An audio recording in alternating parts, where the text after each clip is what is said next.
the miles and cars now, whichever I get up. Light up my card with a sweet one bliss. Someone flicks me a bag it up. So, it's another one. It's another one, yeah. It's a full strand, yeah. Oh, it's another one. It's another one, yeah.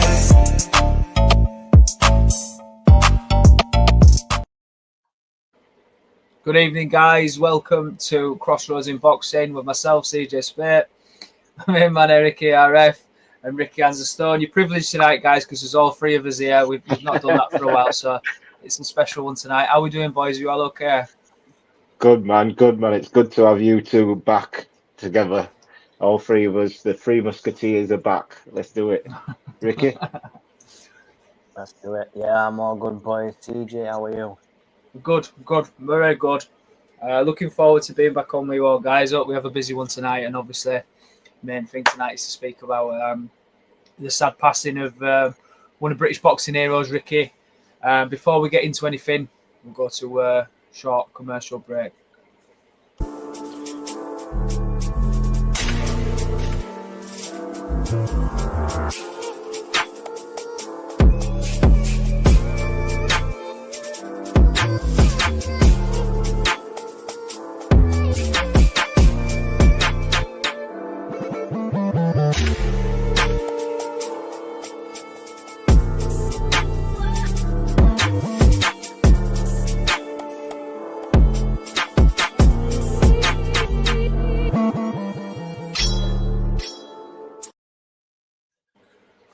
And we're back.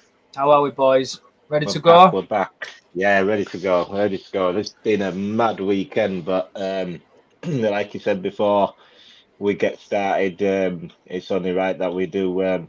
We speak about Ricky Hatton first. Obviously, an absolute legend, British legend. The crowds that man generated, the love he had for from the fans was unbelievable. It's a sad news to see him pass. Ricky,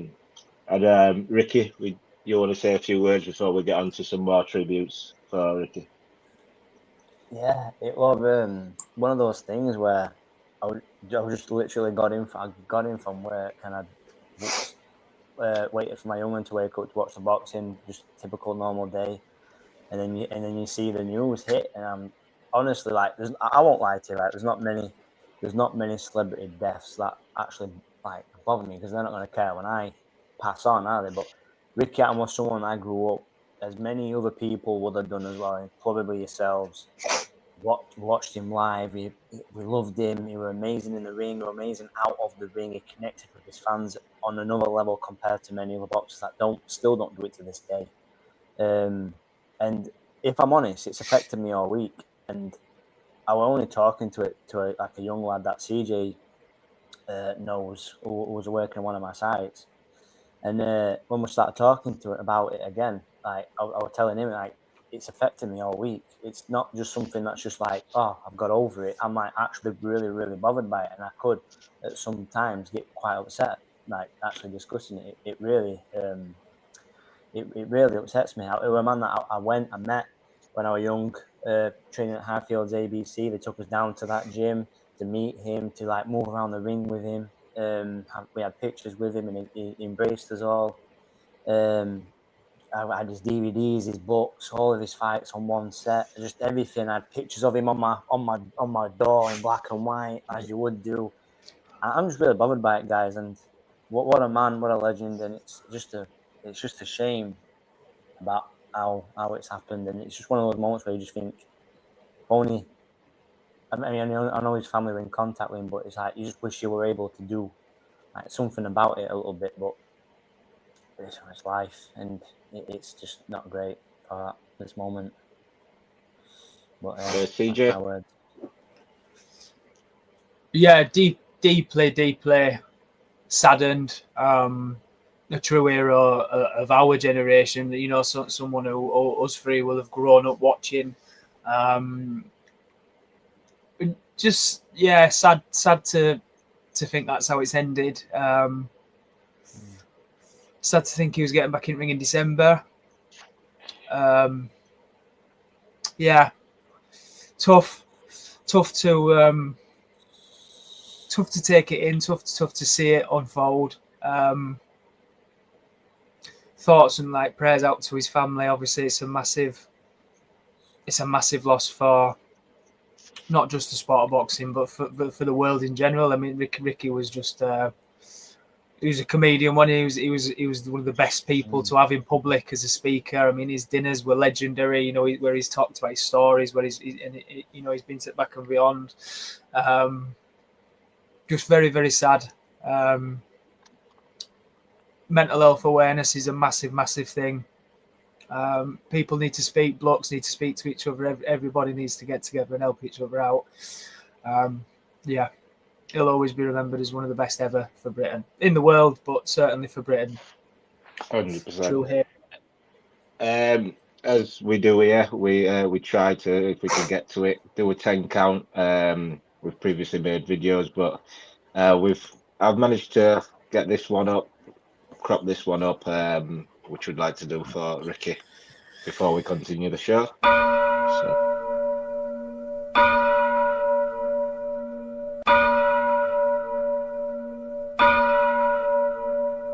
Say that I'm the greatest British world champion that we've ever had, but I think one thing that isn't up for discussion is there's never ever been a world champion from Great Britain that has had a fan base like Ricky Hatton.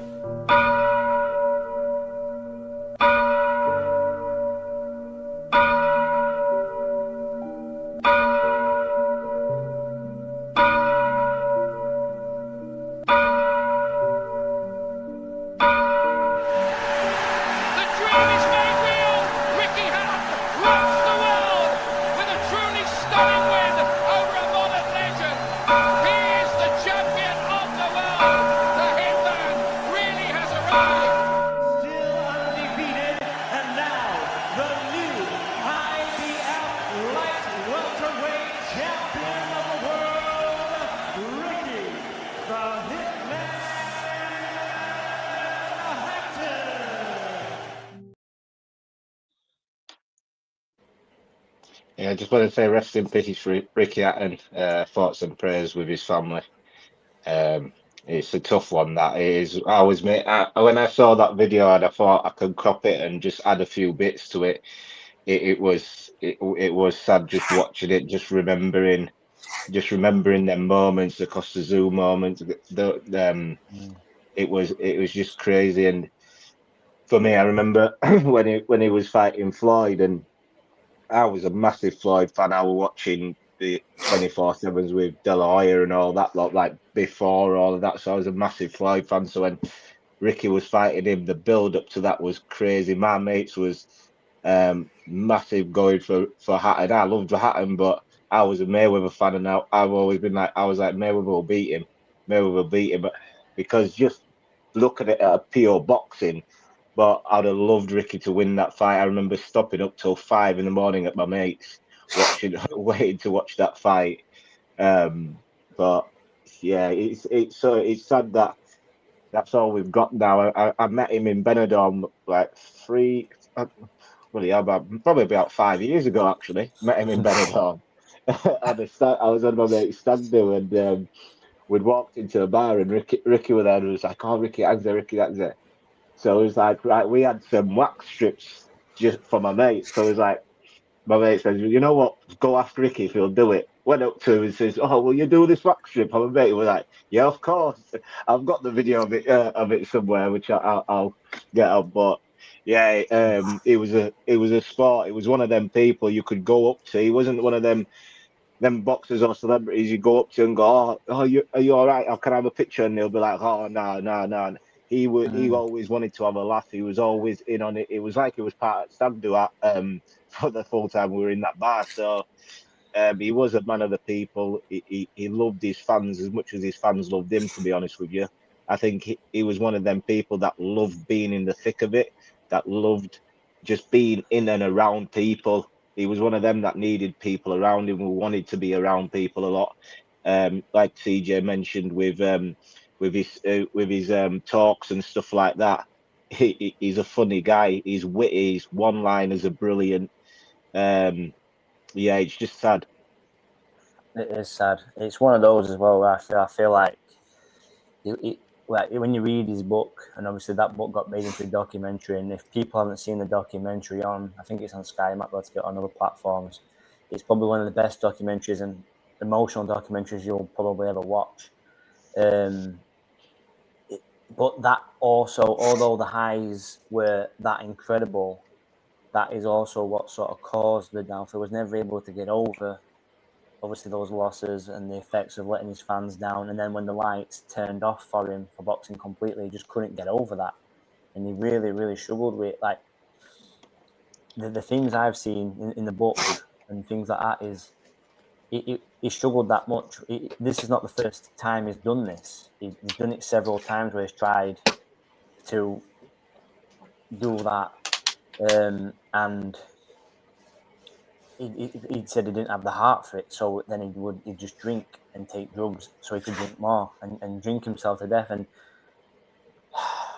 like I say, what a career, what a man, what a guy. Because he weren't just he knew he had his struggles and he looked like they were getting the better of him, but sometimes that shadow it don't always go down when the sun comes up. So unfortunately, it was just one of those things, and it's really, like I say, it's really, really sad this has happened. But also, I'd like to make it about celebrating his life. Yeah. So, like you said, the funny moments, the nights he's given us, the Mayweather. And I always used to, when I had these conversations as well, and you guys might agree with me, you might not, because it is what made him who he was. But imagine if he didn't gain the weight and drink in between being off season, what career he might have had. Yeah, like, he burnt it at both ends. He obviously trained hard through training camp. He had his fight, but once that was over, he wanted to enjoy himself. He wanted to enjoy, you know what I mean, what he'd work for. You know, he'd worked hard. He'd got in there, he'd fought, and he wanted to work for it. He wanted to enjoy it until he had to get back into training camp. And as an athlete, especially now you're looking at as time goes on, as an athlete, you need to look after your body. You can't consistently keep going at both ends. And it's sad. We've got just before we go to a few highlights of Ricky's what you managed to get up, Rick. We've just got the comments here. We've got a few comments in. We'll save that one till after Daniel. Daniel says, Ricky Hatton was my idol growing up. He and Joe Calzaghe cemented my love for boxing. I watched every one of his fights, and when I heard the news, I cried. Without him, I wouldn't have loved boxing like I do. Yeah, and honestly, I think that's like that for most British boxing fans, most of us, because there's still nobody that brings a crowd out like Ricky Hatton. No. But if that was Hatton and Wembley was there to be filled out, it would be filled out with 90,000 monks. That's enough men to Vegas. That's what it would. You know what I mean? The man just had the people. Mandy says, "Hi guys, I can't stop thinking about it for a few days. He made us laugh and was so relevant to the normal everyday man in the street. Made me love boxing more than ever. Hope he has found peace." Yep, 100% echo those. It makes me emotional watching that. Yeah, I think I've not recovered from that video yet. I'm still struggling. This is why I'm trying to read. I'm trying to do my best reading. This is CJ's job, but I'm letting him. Yeah, I'm not even gonna lie. Like what you're doing now. Like when Eddie Guerrero died, that time, I was like that. I never got over Eddie Guerrero's death, and I still haven't. Ah, God.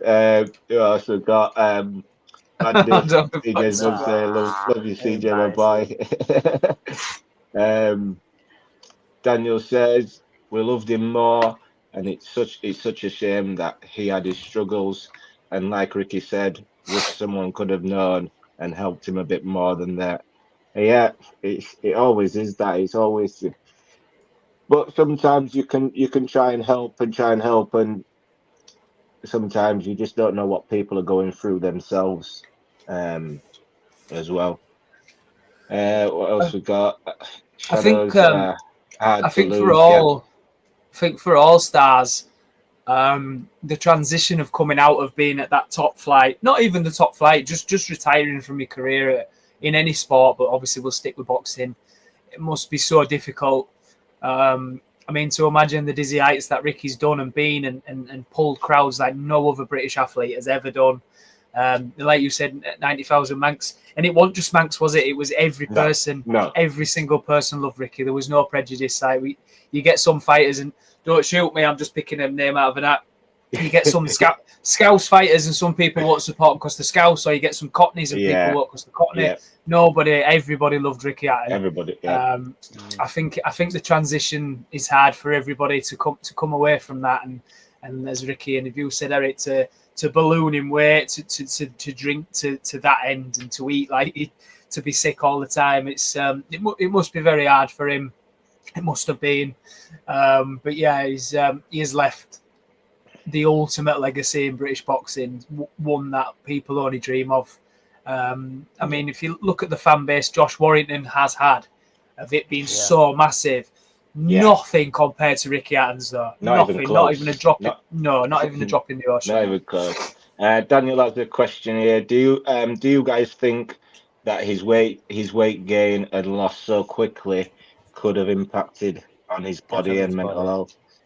Definitely his body. Yeah, definitely. Them weight loss journeys are hard as it is, and especially if you was We an almost wait athlete. month. When you're an athlete and when you weighed 35 pound, 140 pound in your peak, like when you get to older age and you're seeing these younger guys are in shape, and you're even seeing some older guys who are looking after themselves. You know what I mean? Ricky's he was going to all these events in Saudi Arabia, and you've got all these ex-pros there as well, and a lot of them have looked after themselves. You've got the likes of obviously Andre Ward and all those lot. They've looked after themselves, and sometimes that might have been a thing as well. Daniel, it could well have had an impact. Lisa says, Go down, and there's the full comment oh, here. Go all down right, one. Yeah. this one here. Mental health should never be underestimated. There is help out there. Bigging up and his man club. Yeah, I actually play football in the mental health league on a Sunday. My team, we've created a team. Me and a few of my mates from school, we've created a team we call Fat Dads, Fat Dads United, and basically that just came about because of lads' mental health. Just getting out of the house on a Sunday to play football, on a Wednesday going and train, because when you get to your mid 30s, early mid 30s, getting into your 40s, you don't have as many mates. You don't get to go out all the time every weekend like you used to when you were younger. Everybody's bogged down with work, everybody's bogged down with life, family, and stuff like that. So it's just we created it so we've got lads that are getting out of the house just for an hour on a Wednesday to train, and then you've got a Sunday afternoon. We play every other Sunday.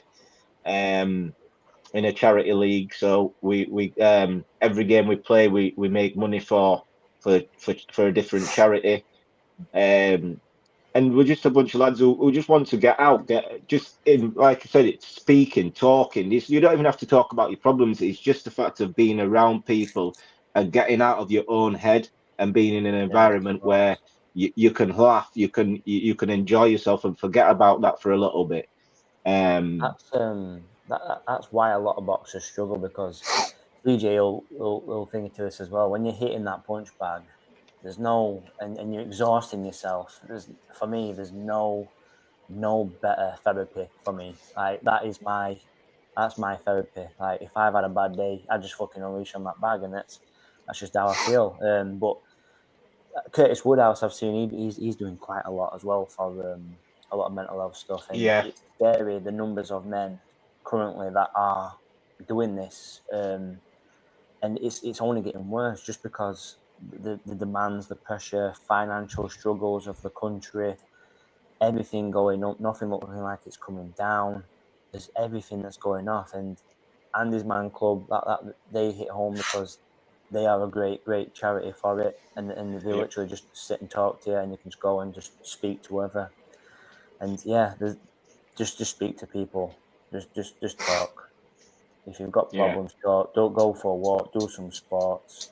Sports is Sports great. is sports is the thing. Whether it's boxing, like Ricky said, going and hit the bag, just getting that energy, getting your mind just on something else, focused on something Lifting else. weights. I play football. I enjoy it. Just being around me. I'm quite a extrovert. I'm happy to be at home chilling at home, but it's nice to be out, go play football, and forget about all the pressures in life. Just forget about it for a couple of hours a day, a couple of hours on a Sunday. Go out, enjoy playing football. My family comes and watches anyway. Everyone's family comes and watches. So it's like a family day out, but you've still got people around you, your mates around you. Just to forget about a lot of stuff, a lot of pressures. Daniel says, look at Fury. He can't cope without the dizzy heights and training. Yeah, he's retired at least 17 times this week. So, yeah, Fury. A lot of boxers do. That's why we get these exhibitions. And Manny Pacquiao coming back. There's a lot of boxers. Mike Tyson's still somehow fighting. Mayweather's still fighting. Yeah, These guys, it's not can't let about. it go. I think people say it's about the money. Sometimes it's just about the limelight. It's just about that feeling, because I can't imagine being that high where everybody is screaming your name no matter where you go. And when you're in that ring, and then to retire and not have that anymore, and seeing the young guys come up and they're getting the adulation, and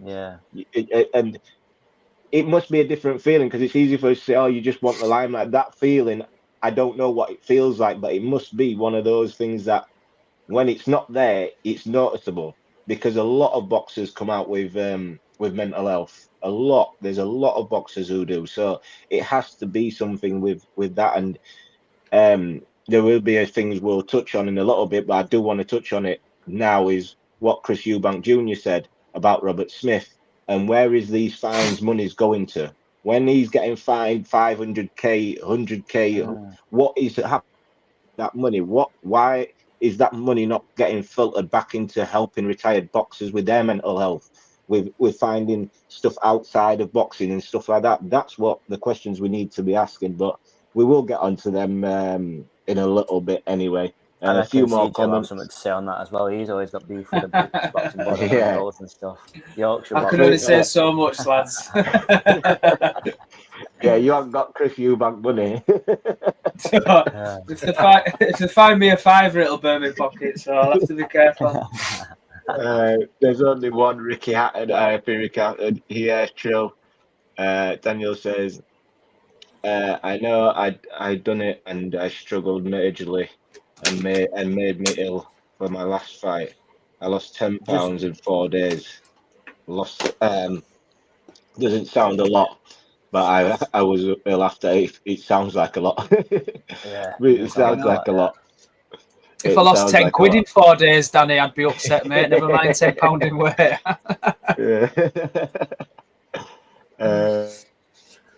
Ricky will definitely be missed around the world. All around the world. Oh, you're back now. World. You're back now. You're good. Everywhere. You can take over. Go on. Of course, it's had an impact on his mental health. I'm someone who has been 18 stone 10 and then 8 stone 3. I'm now a more healthy weight, but it's a serious mental issue. Yeah. My mum's had a massive weight loss journey. Well done, man. Oh. Yeah. Well done. Right. And is there? With oh that, yeah, we had. Guys, yeah. Go on, Ricky. I was thinking, with all the Ricky Hatton accolades, is it time then to have a look at what's rated as his top 3 knockouts? I've got the top. It's a top 10 video, but I've gone for the top 3 because. Let me have a look. See how I can get this up on stage. There we go. There we go. Let me press play. Ready? Go on then. Yep. To dry on the washing line. It's an open target.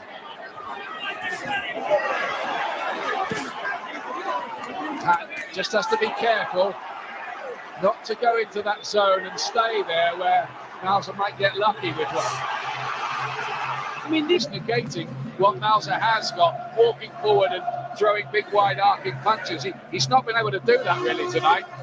Ian, there is no question Ricky is well winning the fight. The punch goal. You can't afford just to walk a beautiful punch. Now this is what we're looking for. This is a real Ricky Hatton. We're seeing a beautiful right hand again. Oh, he's got him with a left hook. Huge left hook. Alexis Mauser in the ninth round. Can he get up from that? They wanted to win anyway. 62. That round probably a harbinger of what we're going to see through the middle portion of the fight. Harold, how do you score it so far? Attention. 30. One way or another, no protest from Castillo as a point is deducted from him. And now, if Harold Letterman's scorecard is in line with those of the official scorers, Castillo's got an uphill fight in his hands.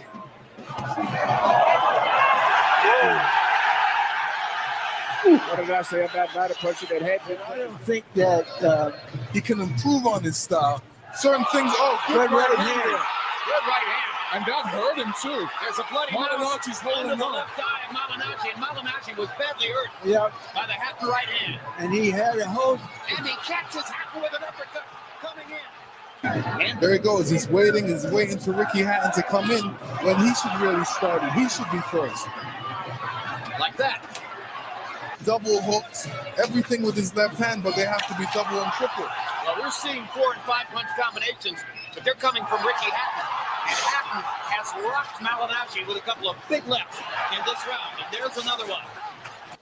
What could be more desperate than a fighter who appears to be way behind and he can't knock his opponent out? It's like being out in the middle of the ocean.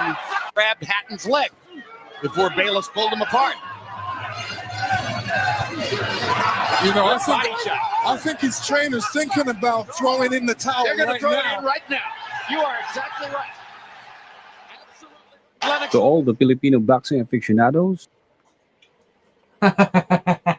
Snip that out quickly, boys. Ricky Hatton was just to have that power in both hands is very rare. At such a low weight, he swarmed you. It was so effective. It was so crowd pleasing. You know, not just his personality, but his actual fighting style drew crowds in. I mean, when he went to America, they loved him because of his style. His body punching, it was feared. No one wanted to take a body punch off Ricky, and probably at a stage in his career, he was probably the best body puncher in the business.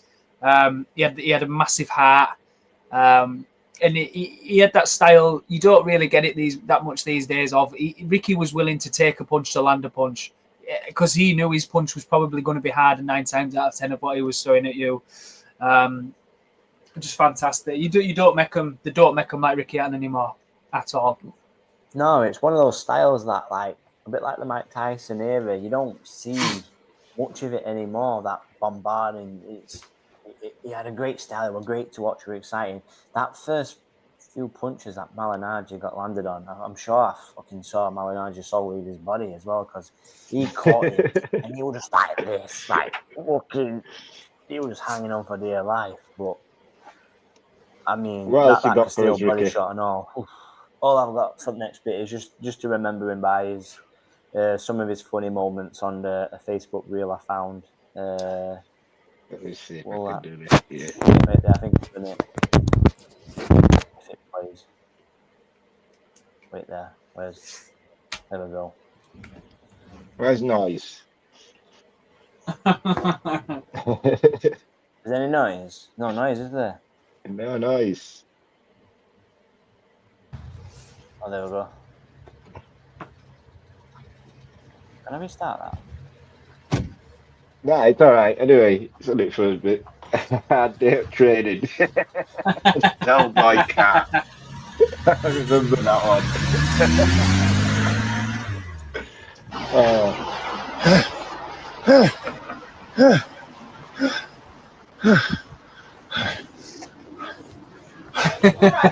Give us fish chips and curry quick before it collapses. I'm only joking.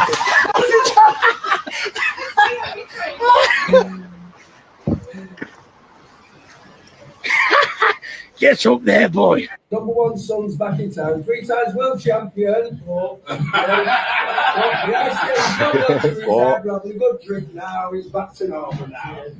Oh, what the over the all right, see you in a bit. Any scores,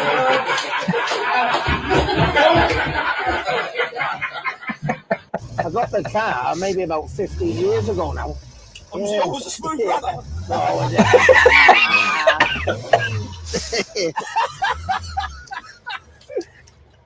you are? Well, tough day in the gym with the lads. Off home now, put my feet up. It was. What a character. They don't make him like Ricky anymore. Not at all. Not at all. Great character, like I said. A few more comments. Yeah, we've got comments tonight. Let's see, where was we? We was here. Daniel says, go on, CJ, sorry. Always on his toes and moving his head and body. Not many do that now. No, not at all. Not at all. Constant movement from Ricky was key part to him, and he was fantastic at shifting around that rim. Libster, you're my Yorkshire brothers. Rest in peace, Ricky Hatton. Hello, Libster. Hope you're well, mate. Libster. Daniel Thomas again. Not being a style like his since. Josh Warrington's tried. Warrington's certainly tried, but yeah, you're right. There hasn't been one that. And Ricky had power. That's the difference, though. Josh just doesn't have that power. Ricky had that power that. His legs were so strong to be bouncing like that for 12 rounds, consistently bouncing like that. His legs must have been, so strong. That's where the power, I believe, probably the power came from. For Ricky, right? Well, that's boys. We've managed to do what. Nearly 50 minutes on Ricky there, but it's well worth it. It's absolutely well worth it. It's well deserved. Ricky certainly deserves every bit of praise he gets for his career and what he's done for British boxing, especially. But we will touch on Canelo versus Crawford. So last week, me and Ricky went through it. CJ copped out of making a pick. He's going to tell us now he always picked Crawford. But, no, never. I never picked Crawford. I'll hold my hands up to that. I never picked him once. But the fight itself, boys, what did you guys make of the fight? I watched it live. I woke up. I was watching the card. I fell asleep.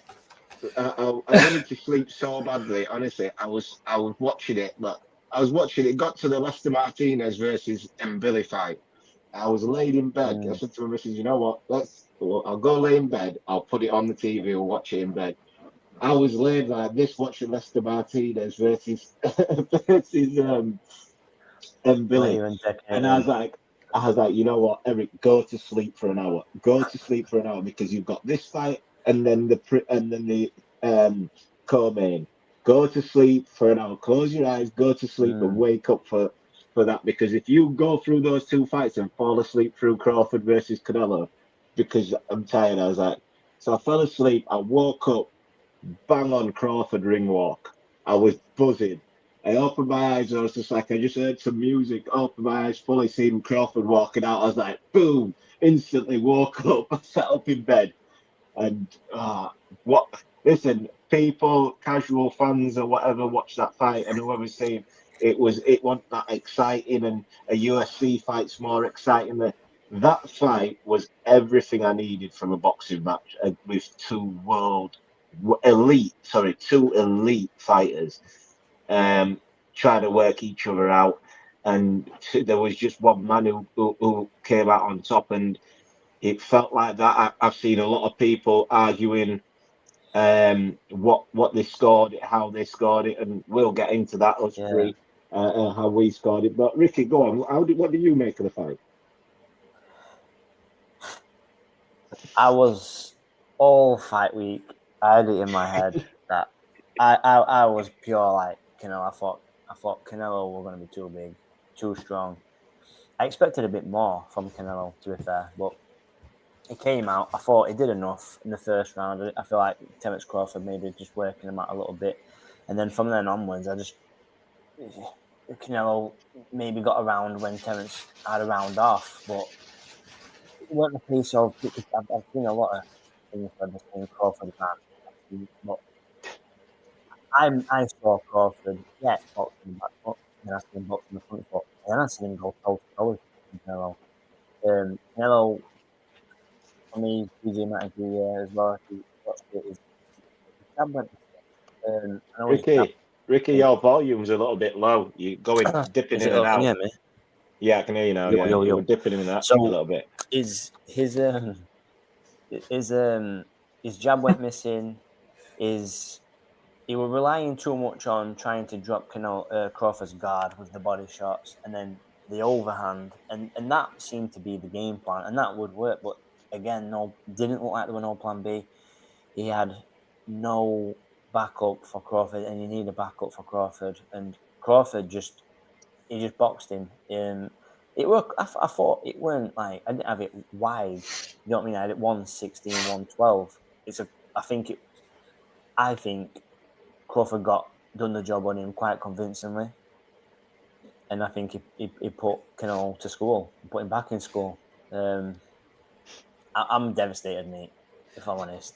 But I'm happy for Crawford because now I can turn around and say Crawford deserves to be where he's at, where he's regarded, because up until that point, I was still a bit up and down about Crawford and what his achievements are, his accolades are. Yes, undisputed times, so many, but now he's got Canelo on that resume, and that's the name I think he needed and deserved to be regarded now as one of the all-time greats. He's had that fight and he's done it.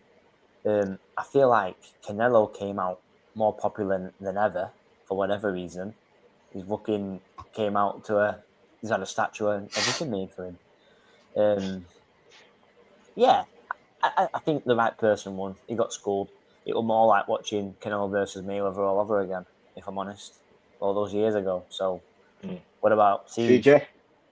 But before I go, what did you think of Ricky's scoring then, Eric? Because your face told a different story. His face. Your face. I had 116. As soon as I had 116, I was like... I gave Canelo the first, 5th, 8th, and 7th round. Look at his face. No, you know what? No. I agree with 3 of the rounds he gave him, but I agree with 2 rounds. One of them, I'm like, I can give it. The other one, I don't see it. But which one? Yeah, go on, CJ. I'm gonna wait my turn anyway because I'm the only one that had faith. So I'm gonna wait my turn to gloat as hell. yeah, you can.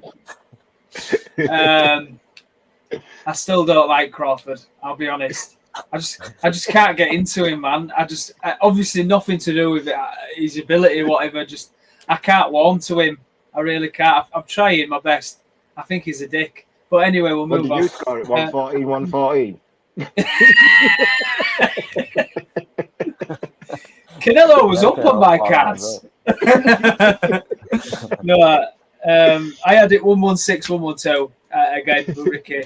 But listen, it was an absolute masterclass performance. If he isn't your, I don't mean us three, as in if he isn't your pound for pound, he's got to be right up there, guys. Not us three, anyone in the world.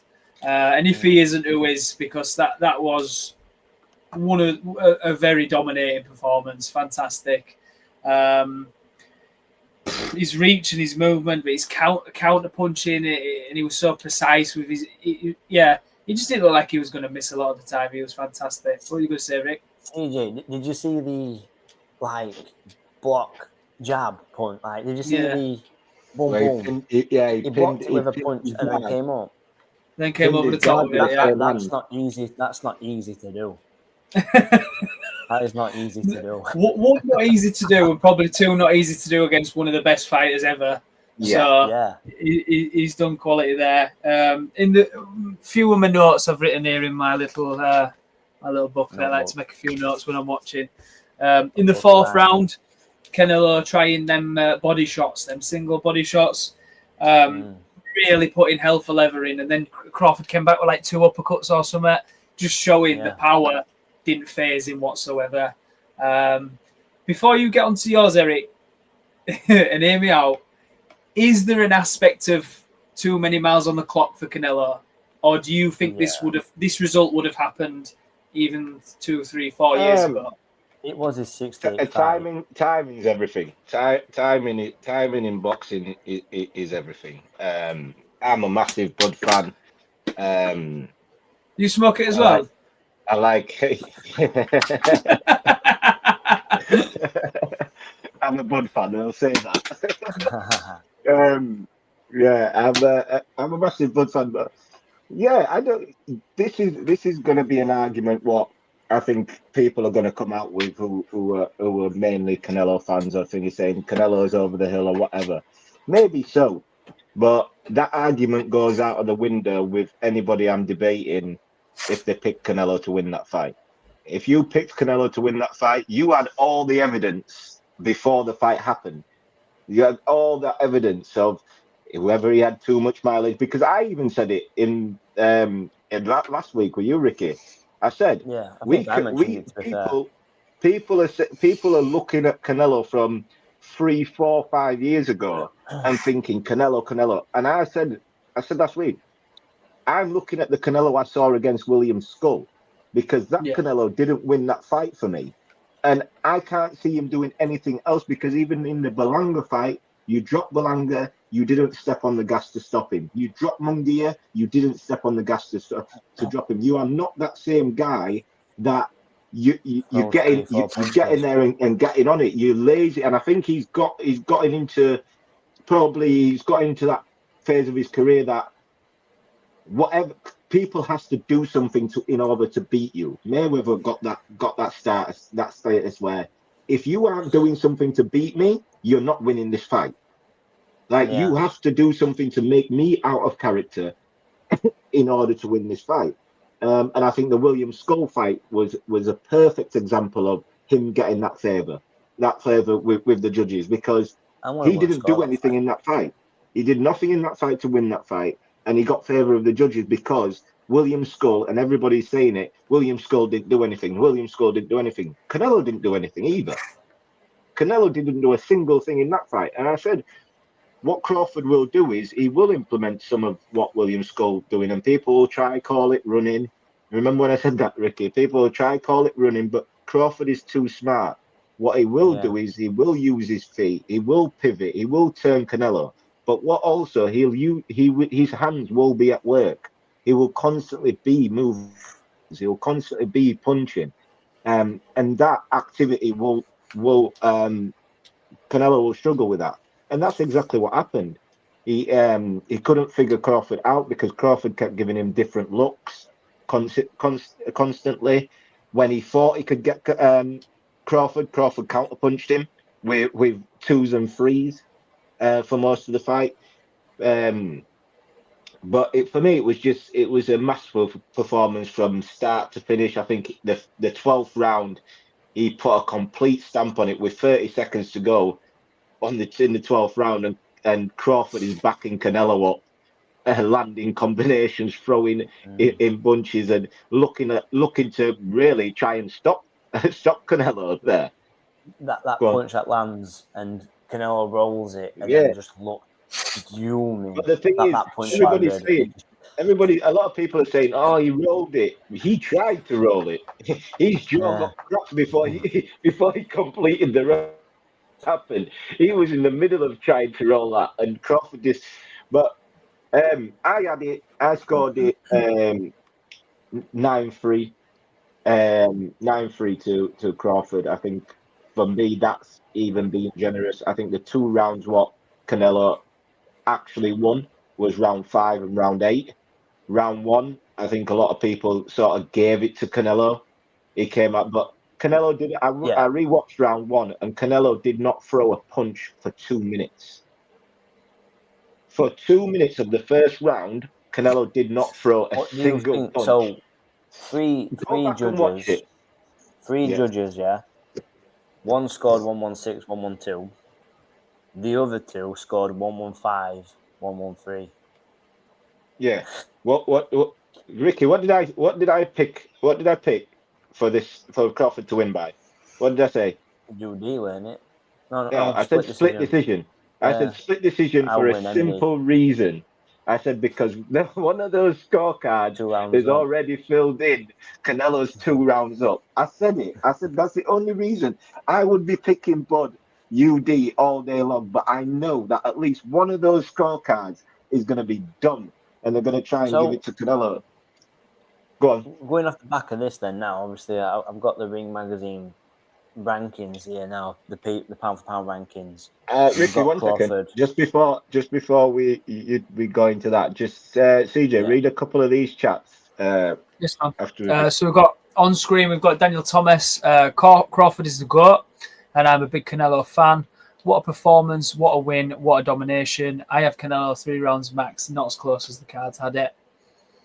You and Eric are singing on the same hem sheet there, boy. Exactly. Yeah, he's put it again. I went back up to the top comment because thingy. What else we got? Kevin reposted the stream. Cheers, Kat. Personality is. Oh, sorry. Go on, CJ. Personality is short. I agree with CJ. I hope you're on about Crawford there, mate. yeah, of course, mate. Yeah. I think this would have always happened, unfortunately. Yeah, you think Crawford would always beat him? Yeah, listen, the way Crawford beat him, the thing is, Canelo used to be more active. He was definitely used to be more active the last 2 years, couple of years.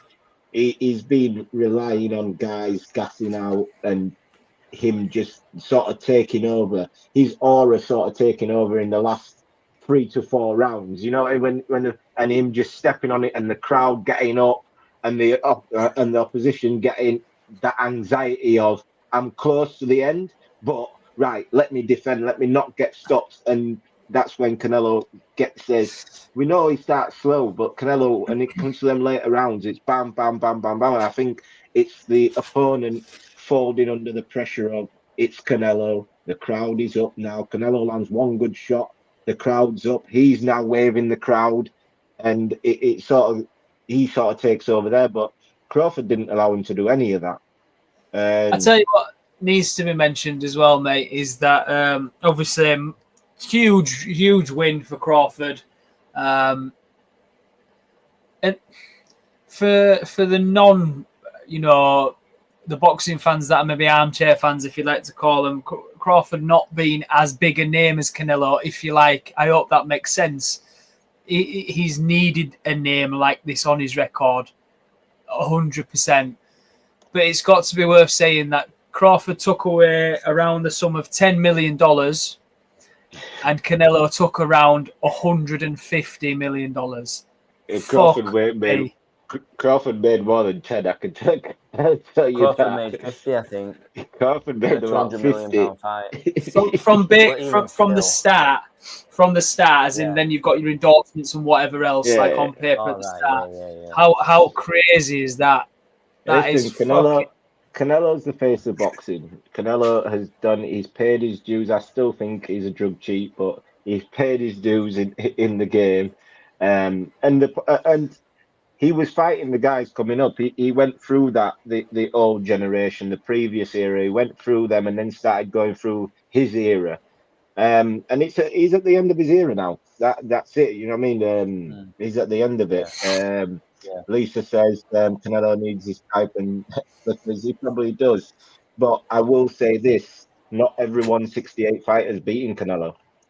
People want to say that, or is it because Canelo's over the hill or whatever? What you need to ask yourself is, does anybody else at 168 right now beat Canelo?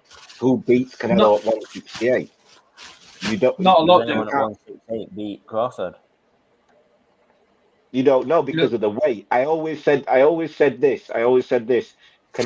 Crawford is going up to 168 to fight Canelo because Canelo isn't a big guy. He's No. he's fought at 160. He's got the frame for it now. He's used to the bigger guy's shots. But he is not an out and out 160 where he's going to be in there with Crawford and Crawford's going to feel this 160, this 168 power or whatever. Canelo's just used to 168. The problem was, could Crawford hurt Canelo? Because Canelo's used to those bigger punches. And Crawford proved in there. He certainly, he got Canelo's respect. He definitely got Canelo's respect in there. A few more comments here. CJ? Canelo was beaten by Mayweather. I think Crawford better than Mayweather for different reasons. I believe that Crawford would have beaten Mayweather too. Unpopular opinion, but I believe that. Well, listen, mate, we're here to give opinions, aren't we? That is certainly a big one. That is certainly a bold one. It is, but the problem you've got is when you say the name Mayweather, it's hard to see anybody beating him because of what he's done. Yeah. I can see where Daniel's coming from. So the simple reason is, who has Mayweather fought that fights like Crawford or has the ability of Crawford switch hitting? He's got power in both hands. He's a good counter puncher. He's good in the pocket. He showed every asset of his game. He showed in that Canelo fight. He showed he can box on the outside. He showed he can mix it on the inside with a guy who's been dropping 168 fighters. The guy who's got power to drop bigger guys. The thing is, though, as well, is up until it's the IQ. Fucking did his hands in as well. Yeah, he was fighting toe to toe with these boxers until he did his hands in, and then he upped his IQ. There's the question, though: which Mayweather are we putting in the ring? Because Mayweather at 135 was at his best. Was knocking everyone out. That's when he was at his best. That's when he didn't really have the hand problems as much. That's when he was cracking. Was it at 130? It was at 135, wasn't it? When Corrales, he dropped Diego Corrales. Yeah, Diego Corrales, like, what is it, 7 times he dropped him. Like, Mayweather, that's where the argument and the debate for Mayweather versus Crawford, who would win, it's a hard one because what fighter are you putting in? Because even though at 135, Crawford, he was unified, but does 135 Crawford beat 135 Mayweather? I don't believe so. I don't think Crawford was seasoned enough. I don't think Crawford. I mean, it was super featherweight. Was it super featherweight? So 130. 130. Yeah, tough one. It's always tough when you try. Yeah, he moved up and fought Gatti at 135. I think that's where he fought Gatti. What a fighter Gatti was. Or was it 140? I can't remember. I think he skipped a division, actually. He might have skipped one and gone to 140. Yeah. The thing is you can have all these fantasy fights, can't you? I think Crawford. The thing is with me, I'm a big Mayweather fan, so I can't see Crawford beating Mayweather in my own personal opinion. But I feel like the ring IQ would have been too much, and that's what it'd go off. I think that fight, you've just got to. It goes on IQ because I think both men can do everything great. To be quite honest with you, they can do everything great. So it goes down on IQ and who can. It's simply like the Canelo versus Crawford and the Canelo versus Mayweather. Whose IQ comes out on top? Who can work out what you're doing and what you're trying to do quicker than the other person? And that's exactly what happened. Crawford and Mayweather both knew how to maneuver Canelo, and both did it in ways that, you know what I mean? It made it look easy. It made it look so easy that nobody's asking for this rematch. Ain't nobody. That's the only time. Even people wanted the Bivol rematch. Nobody's asking for this rematch. So no. What else we got in here? I don't think we need a rematch. We were convincingly beat, weren't we? It weren't as if it were close. No. I can't see it being one. No. Trey says, big up my brothers. It's great to see The three of you, yep, yeah, we're back, all three of us. He says, Have you ever been to Yorkshire? he said, preacher, it's CJ. I don't know what you were saying. We're getting Trying to be monetized. I'll have been chatting shit, mate, no doubt. Crawford Crawford is just just a tremendous fighter. He's wanted this fight for years and prepared well in advance for it. Yeah, and you know, to a T, his game plan. Mayweather was the best in his era, and Crawford showed why he's arguably the best in this era with Usyk, respectfully. I tell you what, the pound for pound list is brimming, isn't it? I suppose you could say that in any generation, but particularly this generation, I do think we have some very shit hot fighters in it. Yeah, I have got the pound for pound list up right now, boys. Right, and I was just about to read it out. No, this is the last one. This is the last. This is the last. What was this comment? Yeah. Last comment. Yes, but Mayweather was a defensive fighter. How many knockouts did he get? I believe Crawford is good in all aspects. He didn't risk his hands, though, did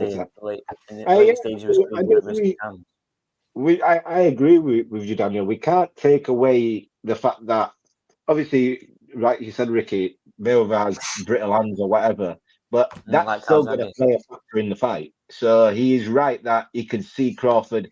Can Mayweather hurt Crawford if there was to fight, say, today? And I don't know. We'll see what Mayweather will get when he fights Tyson.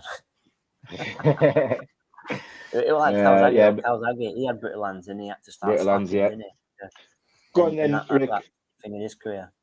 Go on then, Rick. We'll go with the pound for pound list, and we've got now currently in number one Terence Crawford, and I can say, in my opinion, now he deserves to be there. Usyk at number. I didn't have him there though before. Usyk at number 2. I love when Ricky goes all school teacher mode and like in number one, guys. You get right into character. CJ, can you put your hand up when you want to talk, please? Number 2, we've got Usyk. I feel like we can all agree on that one. Number 3, you've got Inoue. Can we agree on that? Yeah, I love Inoue. You have to put Inoue there. 2-time undisputed right now, still undefeated. Still, he just fought. He fought on Sunday. So and got a win. So yeah, definitely. You'd put him at number 3. Dimitri Bivol at number 4. Makes sense. From undisputed. Yeah, then you've got Beterbiev just underneath him, which absolutely can't really argue with that. Yeah, I can't argue with that. Number 6, you've got Bam Bam Jesse Rodriguez. Yeah, he's about to fight for undisputed. Definitely up there. He's about to fight for undisputed. Makes sense. Number 7, number 8. These are the ones that I'm a bit skeptical of. Yeah, I'm waiting for these ones. Right. Junto Nakatani. Junto. Yeah, Junto deserves to be there. He is good.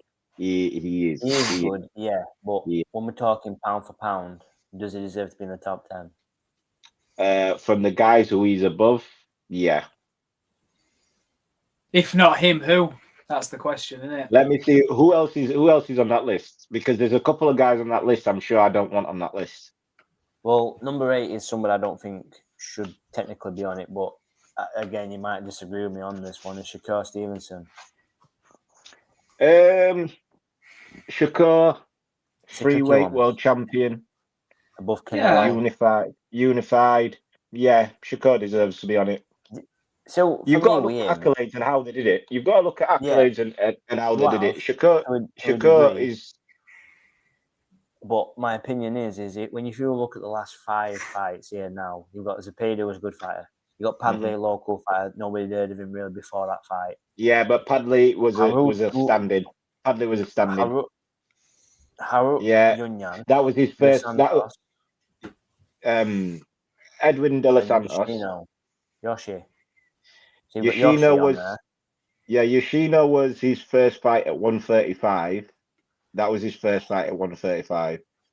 Yeah. then he fought Edwin De Los Santos for the belt, for the vacant belt. Do you think Junto, Nakatani, and Shakur Stevenson deserve to be above Canelo, though? Because I Canelo? don't. Yeah. Or I David do. Benavidez, who's number 9. I don't Just, think Benavidez deserves to be on there either.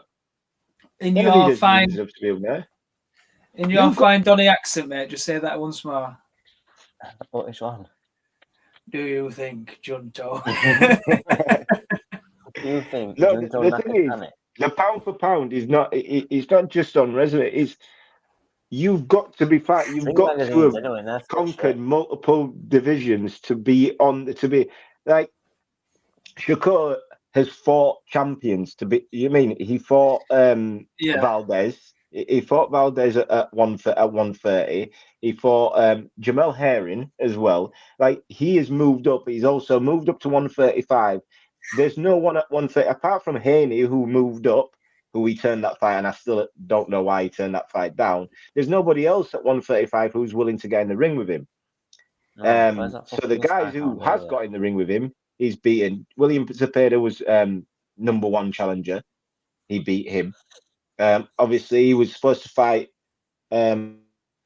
Caulfield, but he became sick.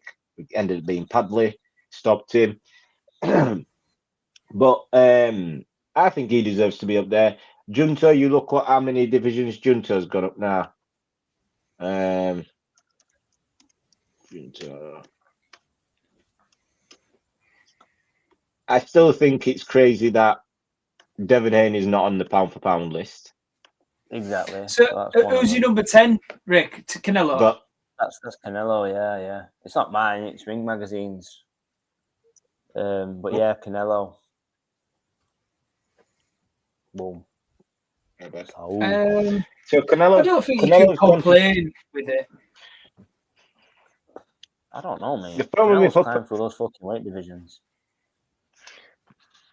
The problem with pound for pound is when do you stop being a pound for pound fighter? When does it stop? How many losses do you have to take? When you How fucking many? reach heavyweights, you can't go fucking any further. No, I mean how do you come off the list? How do you come off the list for pound? Getting your It's ass got whooped to by be. Crawford by the looks of it. But then if it's getting your ass whooped, then Beterbiev shouldn't be just directly underneath Bivol, then should he? No, it shouldn't. No. Did you see what I mean? Is it Canelo's being beat For by me- Crawford? for me, then? the pound for There should be pound a list point system, shouldn't really it should only be champions in the pound for pound list.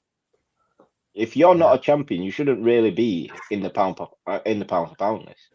For me, because pound for pound, really, you only have one per division. Just about. It's normally 1 or 2 per division when you're talking pound for pound, because you normally have 1 or 2 champions, and then you've got those 2, like Bivol and Beterbiev. You've got those 2. Those 2 were pound for pound fighters. They fight each other instantly. You don't not become a pound for pound fighter. One, because they're 1-on-1. They are 1-on-1 in thingy. But I don't know. It's hard. Canelo's certainly a pound for pound fighter, but the rankings, I don't know, because in the grand scheme of things, they don't mean anything. They don't do anything for you know what I mean. It is the most prestigious one, but it doesn't outside of it being ranked. Those rankings don't do anything for anybody. They don't gain you anything. So Here's a question for my fine teammates. Before Fury retired for the 48th time, his losses to Usyk, does that drop him straight out the pound for pound? Well, this. Yes, Ricky, you had your hand up. No, maybe not, but it's retiring definitely does. Fucking retired about 6 times. I think pound for pound should be reserved for the lineal champion in each division. You should have one pound for pound, one fighter claiming they can be pound for pound. But who then in a division? How do you then decipher who's I number don't one? know. I'm just saying it. I don't actually have a figure for it. I'm just saying that it's a strange one because it's objective. Like, I think there's certain fighters that should be on that list that aren't because they've got the accolades and they've had the accolades. Why have they dropped out of the list? For what reason? And other people are in that list because a former undisputed champion like Devon is not on the list, but someone who's only fought for vacant belts, like Benavidez, is on the list. Benavidez has never beaten a champion. He's only ever fought for vacant belts or been elevated as a champion by having the interim belt. So it's weird. How do you judge it? You've got Teofimo Lopez, who I can't stand as a person, but as a fighter, he should be on that list. He's beaten two fighters who was currently on the pound for pound list when he beat them. Josh Taylor, Ryan Garcia should be on that list. Josh Taylor, and Ryan Garcia shouldn't be in boxing. If we're throwing names in, why? I find it hard to go on.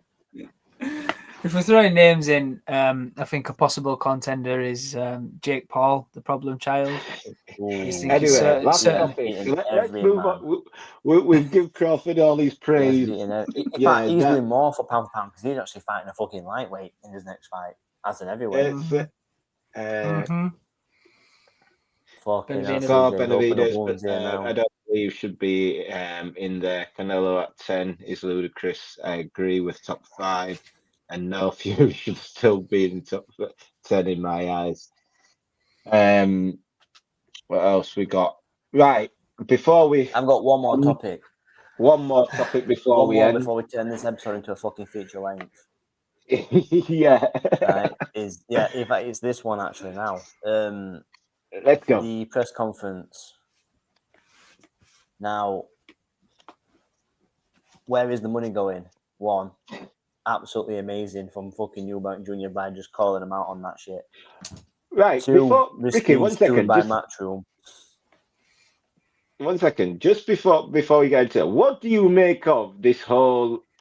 Who is in the wrong, Eddie or Eubank, with this whole when Eddie was trying to say the say, oh, I wanted to say about Ricky Hatton, I wanted to speak on Ricky Hatton. Who do you think was in the wrong on that? And what do you make of that moment? What do you make of the whole moment? Not who's in the wrong, just what do you make of the moment? I think Eddie Hearn was trying to bait Eubank and turn Eubank into the villain because they already had the memorial and the talks of Hatton shortly before that segment happened. And they already had the videos, they had all the tributes, they had all the mornings and the comments and the words that they had to say. And I think Eddie Hearn knew Eubank weren't going to let him talk. And it was a good way of turning Eubank into a villain for the fight. The thing is Conor Benn's now the hero, is the babyface of this rivalry now. In wrestling terms, there's one for CJ. And they're trying to slowly turn Eubank Jr. into like the heel. So, they're even trying to sue him now, aren't they, as well, because his little ambulance comments. And I just think, how petty can you get? The man's been hit with a fucking £500,000 fine for slapping a nail on somebody's face. So, where does that money go? Yeah, that's a great question. I want the best questions in boxing. Where does that go? Yeah, where does that go? No, he's God, technically speaking, so the board gets whatever that word, thank you, money. So when a fighter, the board takes a cut, obviously, of the purse. The board will take a cut of the winnings from the fighter that's won. So the boards run from them fees anyway. And then a portion of that money goes into like supporting charities for former boxers or boxers that have ended up, God forbid, paralyzed or in a position where they then can't like fund themselves. But a main portion of it is from donations from the board. But yeah, it's I do think it's a good question. Someone at some point will have to answer these questions. As you say, just using this last one of Eubank's 500k as to where is that actually going? Because if Eubank's, he got a fee for the sauna as well, didn't he, and all that shit. But for the egg incident of 500k, Derek Chisora got fined 30 grand for throwing a fucking table at somebody. So Yep. I think it's very subjective as to how they're feeling at the time, and obviously how their opinion is of the board of that fight. I think Ricky's probably they're trying to turn Eubank. They realise that first fight, Eubank, all of a sudden people have started liking him, and Eddie kept referencing to saying, "Oh, the mask is slipping, Chris. The mask is slipping." I'm trying to work out what mask is he talking about, because I didn't see any change in Eubank from the first press conference for the first fight all the way through to the second, to this press conference. Like Chris has been, is condescending, piss taking, absolutely ruining Eddie Hearn and Conor Benn's life for the last year. He's been the same. So this mask Eddie's talking about, I think, Ricky, you're right. They're trying to turn this narrative that Chris isn't a good guy, that people are fooled by, this performance that he beat Ben, that people like him. He actually isn't a good guy. He's this bad guy. But like you said, I think Eddie knew he wasn't going to be allowed to talk. There was an interview I watched a couple of days ago with Eddie when they asked him, I think it was Coogan who asked him about, there's a press conference, and he says, I'm not going to be there. And they said, why? Yeah. He said, what's the point in going? He's not going to let me speak.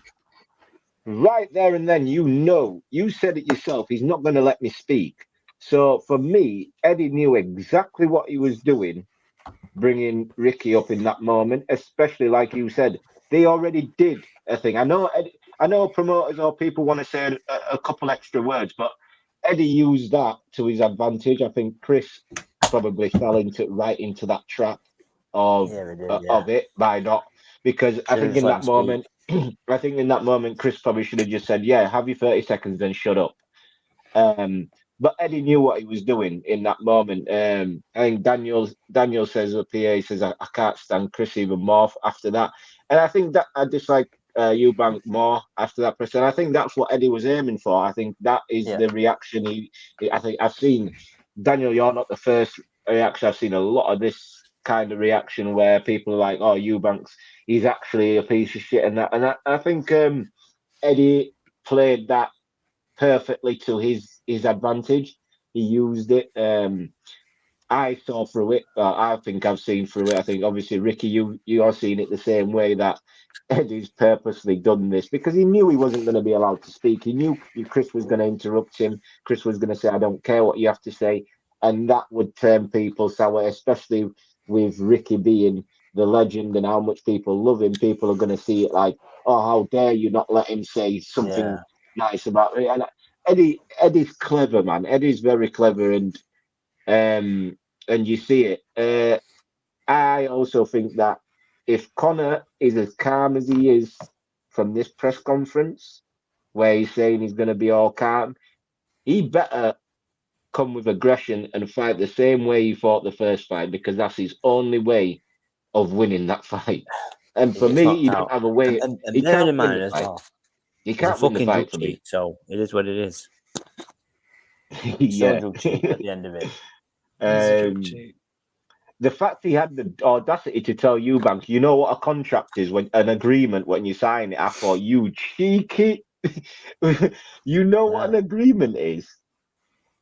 And he absolutely, Conor and Eddie also, when Chris said Crawford just went up 2 weight divisions and beat Canelo, no rehydration clause, no weight restrictions. And these guys are here crying, oh, I'm a 147 fighter. He fought at 154 more times than Crawford did. Do you know how crazy that is? He's crying about, oh, I'm a welterweight. He fought at 154 more times than Crawford. Crawford fought at 154 once, went up to 168. Conor Benn is crying about being a 160 fighter and having a guy go strip his weight and all that. That's my point. You're not a 147 fighter. Cry about it. Listen, their faces was a picture when Chris said, Crawford went up to 168, didn't cry about the weight, there were no weight restriction, no rehydration clause, and beat Canelo. And you guys are out here crying about rehydration clause. They did not have a thing to say. But yeah, I think the second fight, I think Conor gets stopped this time. If he doesn't come out with aggression, if he tries to box, he gets stopped. Put it that way. If he tries to box, he gets stopped because he's not a better boxer than Eubank, for one. He's not a better boxer than him. The only comment I want to left to address, really, is which one? What will you say if Ben wins, though, from Dan Thomas? And I will say the exact same thing I said when Crawford beat Canelo. For fuck's sake. For fuck's sake about that. Fuck you now. Listen, I'll go back on fucking Sean now. Dan Thomas, listen.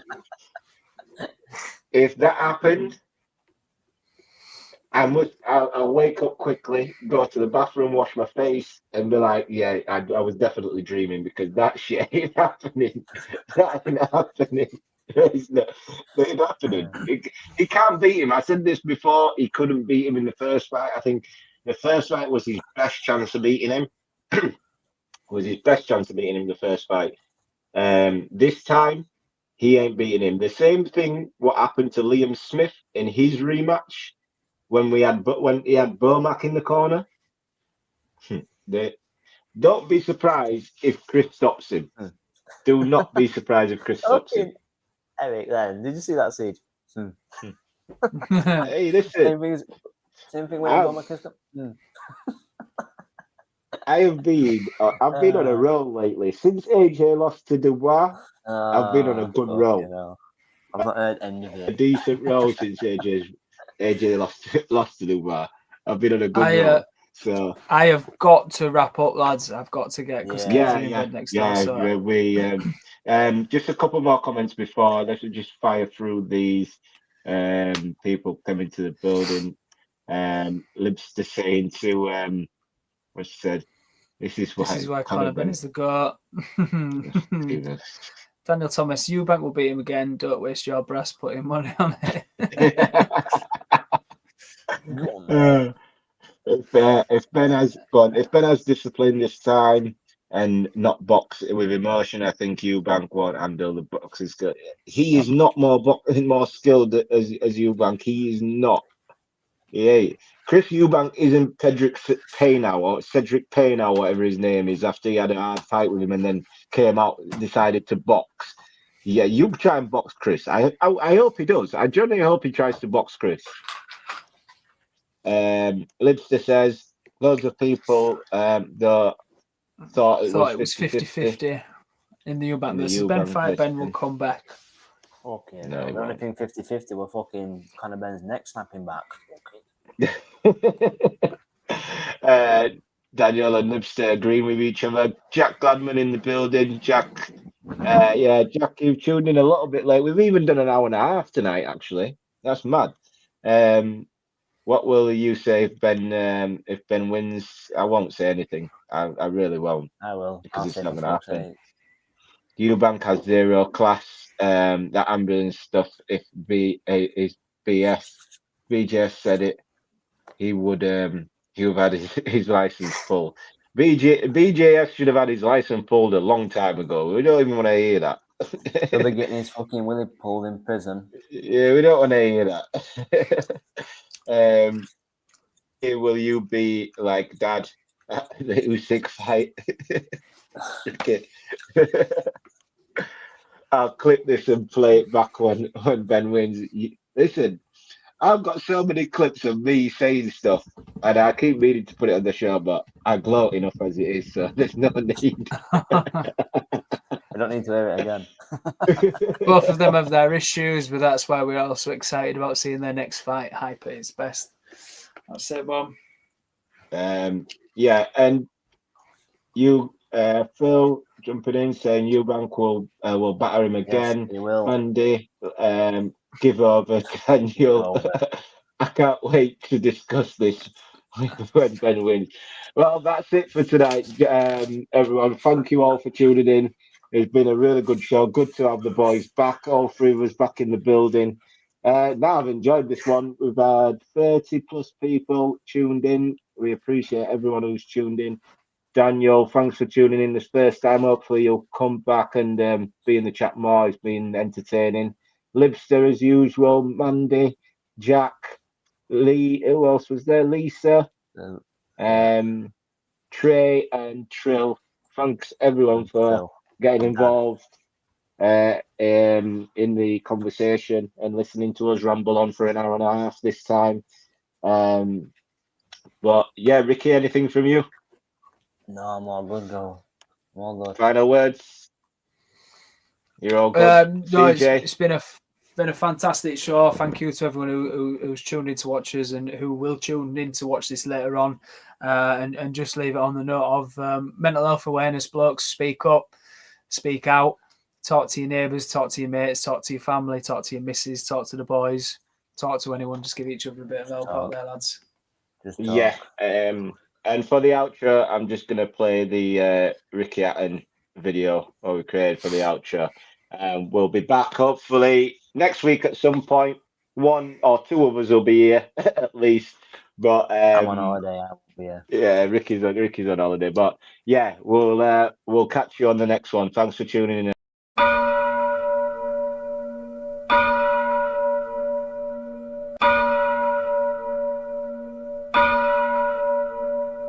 Say that I'm the greatest British world champion that we've ever had. But I think one thing that isn't up for discussion is there's never ever been a world champion from Great Britain that has had a fan base like Ricky Hatton.